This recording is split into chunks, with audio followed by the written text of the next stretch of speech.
अब तो राजद के लोगों ने भी मान लिया कि बिहार का मुख्य विपक्ष तेजस्वी नहीं, प्रशांत किशोर और जनसुराज ही है। राजद के लोगों ने भी अब मान लिया कि बिहार का विकल्प प्रशांत किशोर ही है और बिहार में कुछ बदलाव हो सकता है तो वह जनसुराज और प्रशांत किशोर से ही हो सकता है।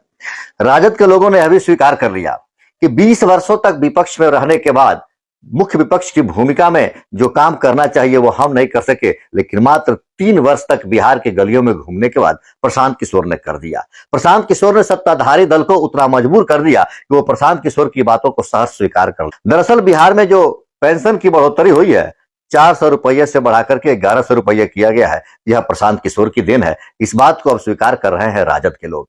बिहार में जो बिजली 125 यूनिट फ्री मिल रही है, यह प्रशांत किशोर की देन है।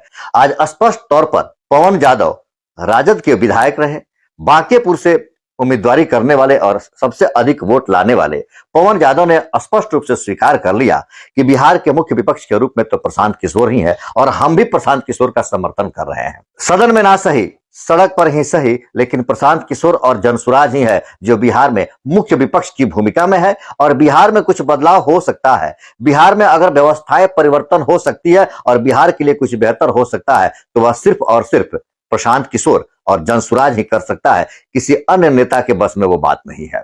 इसलिए उन्होंने कहा कि अगर बांकेपुर उपचुनाव में प्रशांत किशोर चुनाव लड़ते हैं तो राजद के तरफ से कोई दावेदारी नहीं करेगा और हम सभी लोग मिलकर के प्रशांत किशोर का प्रचार करेंगे और प्रशांत किशोर के जीत का रास्ता प्रशस्त करेंगे, क्योंकि प्रशांत किशोर ही बिहार के आशा हैं। अब किसी अन्य पर कोई आशा नहीं है और ना ही भरोसा है, प्रशांत किशोर पर ही भरोसा है और प्रशांत किशोर ही बिहार को बदल सकते हैं। प्रशांत किशोर ही बिहार का एक नया निर्माण कर सकते हैं और एक नव बिहार बना सकते हैं।